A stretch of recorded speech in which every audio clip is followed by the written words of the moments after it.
আজকে অপ্রিয় সত্য, স্বাধীনতার লক্ষ্য ছিল, উদ্দেশ্য ছিল দেশ স্বাধীন হবে, গ্রাম বাংলার মানুষ পেট পুরে ভাত পাবে, পরনে কাপড় পাবে, বাসস্থানের সুবিধা পাবে, ছেলেমেয়েরা লেখাপড়ার সুযোগ পাবে, ছেলেমেয়েরা চিকিৎসার সুযোগ পাবে। কিন্তু আজকে অনেকে অনেক রকম কথা বলি, কিন্তু দেশ স্বাধীন হওয়ার আজকে প্রায় 50 বছর পেরিয়ে গেল।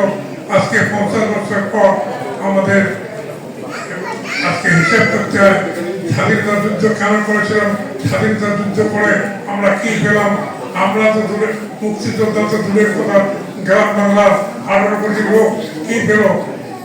এই বিগত সরকারের আমলে যে শোষণ নির্যাতন ছিল, এখন অনেকে অনেক কথা বলতেছেন, কিন্তু 72 সাল থেকে আমরাও যুদ্ধ করেছি, আমরাও মুক্তিযোদ্ধা ছিলাম, দেওয়াদুরে ফার্স্ট ব্যাচ ট্রেনিং দিয়েছি, আমরা ভাসিয়ে আসি নাই, কিন্তু আমরা কোনো কথা পেতে পারিনি।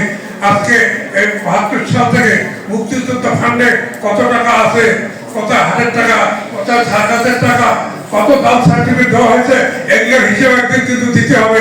এটার জন্য প্রস্তুত থাকেন। কোন কমান্ডার সাহেব কত সার্টিফিকেট দিয়েছেন, এটা টুমরো এটার হিসেব অবশ্যই হবে। আমরা পরিষ্কার স্পষ্টভাবে বলতে পারি যে আমরা কোনো ভুয়া মুক্তিযোদ্ধা সার্টিফিকেট কোনো সাক্ষীও দেই নাই, কোনো ভুয়াদের আমরা কোনো পাত্তাও দেই না। আমরা এখন সব মুক্তিযোদ্ধা আপনারা আছেন, এটা আপনারা জানেন। 7টা ইউনিয়নে নতুন সরকার আসার পরে বা তত্ত্বাবধায়ক সরকারের সময় 8টা ইউনিয়নে 8টা কমান্ডার করা হয়েছে, একজন পৌরসভা কমান্ডার করা হয়েছে, তাদের সঙ্গে পরামর্শ করে করা হয়। আর অফিসটা কি অবস্থায় ছিল, আগের ইউনিয়ন সাহেব 40 লক্ষ টাকা ক্ষয়ক্ষতির একটা রিপোর্ট দিয়েছে। আমরা তো কোনো মুক্তিযোদ্ধা সেদিন এই অফিসে আসি দেখি নাই যে একটা চেয়ার বা একটা কোনো কি বা কি ছিল, কি আছে, একটা খাতা পত্র বা ফান্ড কোথায়, 1,000 টাকা কোথায়, 1,000 টাকা কোথায়, সার্কাসের টাকা কোথায়, আমরা তো এগুলো জানি না। আর আমার মুক্তিযোদ্ধা ভাইরা এখানে আপনারা আছেন, কি পেয়েছেন 72 সাল থেকে আমার সেইটা বলেন। এখন তো একটা নতুন সরকার আসছে, আগের সরকার কি করছে, এমপি সাহেবরা কি করছে, আওয়ামী লীগের নেতারা কি করছে, কমান্ডার সাহেবরা কি করছে, এখনো অনেক কিছু তদন্ত করে বেরিয়ে আসে। কাউকেও একজন আপনারা এই স্বাধীন সার্বভৌম দেশে, একটা গণতান্ত্রিক দেশে, একটা জিয়া রহমানের ছেলে, একজন তারেক রহমান দেশের প্রধানমন্ত্রী, একজন সেনাবাহিনী প্রধানের ছেলে, একটা রাষ্ট্রপতির ছেলে, একজন সাবেক 3জন প্রধানমন্ত্রীর ছেলে, তা এখনো আপনারা জয় বাংলা বলেন। এই জয় বাংলার স্লোগান আপনাদের এটা দেশদ্রোহী হিসেবে আপনাদের আখ্যায়িত হবে। আপনারা জানেন না যে এটা আপনারা কোন দেশে বসবাস করতেছেন, এগুলো ওই 50 বছর 55 বছরের ইতিহাস ভুলে যান। আর আমরাও মুক্তিযোদ্ধা ছিলাম, আমরা ভাসিয়ে আসি নাই। এখানে যারা আছে তাদেরকেও ডাকা হচ্ছে, কালকে অনেকে আসছে, এখন সবাইকে ডাকা হবে। আর আসিয়া জয় বাংলা, জয় বঙ্গবন্ধু আবল তাবল কথা বলবেন, মানুষকে বিভ্রান্ত করবেন, যেটা সরকার বিরোধী। এবং ইউনিয়ন সাহেবও একটা সরকারি চাকরি করেন, উনিও বিব্রত বোধ করেন। এখন আমাদের কথাবার্তা, চাল চলন, আমরা মুক্তিযোদ্ধা, আমরা জাতির শ্রেষ্ঠ সন্তান, আমাদের আচার বাবা, চাল চলন, কাজ কারবার সবগুলো মার্জিত রুচিসম্মত হতে হবে। তাহলে আমরা জাতির শ্রেষ্ঠ সন্তান হিসেবে দাবি করব। আমি চেষ্টা করতেছি, আপনাদের প্রায় বলি যে এই যে আমাদের ঝগড়াঝাটি চিল্লাচিল্লি না করে, আমাদের সীমিত সামর্থ্য, নতুন একটা দেশ, নতুন সরকার, একদিনে রাতারাতি মুক্তিযোদ্ধা মন্ত্রণালয় কে করলো, কোন এমপি কয়টা বাড়ি, কয়টা গাড়ি, কয়টা পেট্রোল পাম্প করেছে, এখানকার আওয়ামী লীগের নেতারা কয়টা বাড়ি করছে, বিদেশ কয়জন আছে, আজকে কেন দেশে থাকতে পারে না। আমরা তো 72 সাল থেকেও যুদ্ধের পরে শাসন মানে ইনশাআল্লাহ ইজ্জতের সহিত আমরা চাকরি বাকরি ইনশাআল্লাহ জনগণের ভোট নিয়ে একবার উপজেলা চেয়ারম্যান আপনার মুক্তিযোদ্ধারা সভাপতি করছেন, আমি বিনা পয়সায় উপজেলা চেয়ারম্যান হয়েছি। যাই হোক, পুরানা কথা বলে তিক্ততা সৃষ্টি করে লাভ নেই। আসুন আমরা স্বাধীন সার্বভৌম বাংলাদেশ, আমাদের জেড ফোর্সের অধীনেও যে জিয়াউর রহমান যে স্বাধীনতার ঘোষণা দিয়েছিলেন, আপনার মুক্তিযোদ্ধা সবার 70 বয়সের কম না।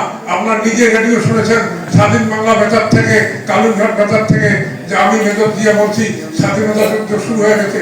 সেই জিয়াউর রহমানকে আপনারা বিশ্বাস করবেন না, সেদিন 1971 সালের 25শে মার্চ কালো রাত্রিতে শেখ মুজিব কোথায় ছিলেন, পাকিস্তানের কোন জেলে ছিলেন, পিআইএ এর কোন প্লেনে গেছেন, এটা আবার কোনো মুক্তিযোদ্ধা বলতে পারেন? আমি চ্যালেঞ্জ করে বলতে পারি, কোন প্লেনে কয়টার সময় উনি রওনা দিচ্ছেন এবং পাকিস্তানের কোন জেলে উনি ছিলেন এবং উনি কেন পাকিস্তান থেকে লন্ডন হয়ে ভারত হয়ে বাংলাদেশে প্রথম আসলেন।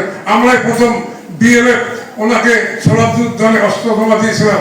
আমরা অনেক কিছু মনে করছিলাম, আমরা মুজিব বাহিনী করেছিলাম যে Mujib is a great leader of Bangladesh, we must respect Sheikh Mujib, but his activities not so satisfied for the Bengali nation. তো কাজেই এগুলো অনেক কথা বলা, এগুলো তো তিক্ততা বাড়াবেন না। যেদিকে বৃষ্টি পড়ে সেদিকে ছাতা ধরবেন। দেশের আবহাওয়া খুব গরম, এখনো অনেকেই বহু বড় নামি দামি মন্ত্রী, বড় বড় অফিসার এখনো জেল খেলার অন্ধকার প্রকোষ্ঠে রয়েছেন। লাইন ছাড়া কথা বলবেন। এনএসআই ডিএসবি সবাই আছে, এটা একটা স্বাধীন সার্বভৌম দেশ এবং জিয়া রহমানের ছেলে এখন বাংলাদেশের প্রধানমন্ত্রী। তাকে কতদিন নির্বাসনে থাকতে হয়েছে।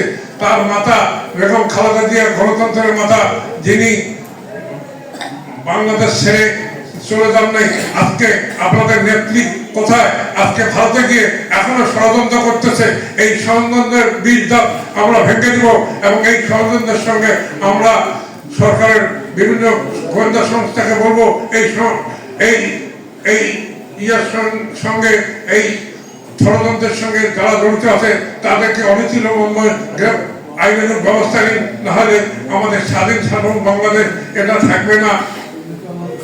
আজকে এই যে কথা, আসুন আপনারা মুক্তিযোদ্ধা আছেন, আল্লাহ দিলে এর আগে 16 ডিসেম্বর 1 মাস পালন হইতো। আমি নিজেও দেখেছি অনেক প্যাকেট নিয়ে গন্ডগোল, পয়সা নিয়ে গন্ডগোল, অনেক জিনিসপাতি নিয়ে গন্ডগোল, কিন্তু আল্লাহ দিলে এই যে 2 বছর থেকে মোটামুটি আপনারা এই যে সুন্দরভাবে অডিটোরিয়ামে বসতে পারছেন, যে ইউনো সাহেব নিজে আয়োজন করছেন, ফুল দিয়ে বরণ করতেছেন। 200 টাকা বড় কথা না, ফুল একটা শান্তির প্রতীক, এটা উপহার দিচ্ছে, এটা বড় জিনিস। আপনি একটা 200 টাকা দিচ্ছে, কারণ আমরা ওনাকে প্রস্তাব দিয়েছিলাম যে আমার মা বোনরা বাউরা বুড়িবাড়ির থেকে আসে, এখন তারা ভাড়া কাজে অন্তপক্ষে 200 টাকা হলে তারা হয়তো 150-200 টাকা দিয়ে যাওয়া আসা করতে পারে, খাওয়ার প্যাকেটটা নিয়ে যেতে পারে। এটা আর ইউনো সাহেব কোথায় পাবে? এটা তো মনে করেন যে ওনারও তো একটা লিমিট আছে, লিমিটেড বাইরে উনিও যেতে পারবে না। কাজে হয়তো দোষাদোষী না করে এতদিন যারা ছিলেন এইগুলো যদি তদন্ত শুরু হয়, তাহলে কয়টা ভুয়া মুক্তিযোদ্ধা কয়েক কোটি টাকা কামাই করেছেন, কার কি ছিল, কত জমি ছিল, কত ব্যাংক ব্যালেন্স ছিল, কি চাকরি করতো, সেটা আমরা জানি। আমি নিজে উপজেলা চেয়ারম্যান ছিলাম, নিজে কলেজের প্রিন্সিপাল ছিলাম। আমার বাড়ি দেখেন আর অন্যান্য নেতাদের বাড়ি দেখেন কি অবস্থায় থাকে। আমি গাড়ি পাই না, মোটরসাইকেল পাই না, আমাকে রিক্সায় যাওয়া আসা করতে হয়।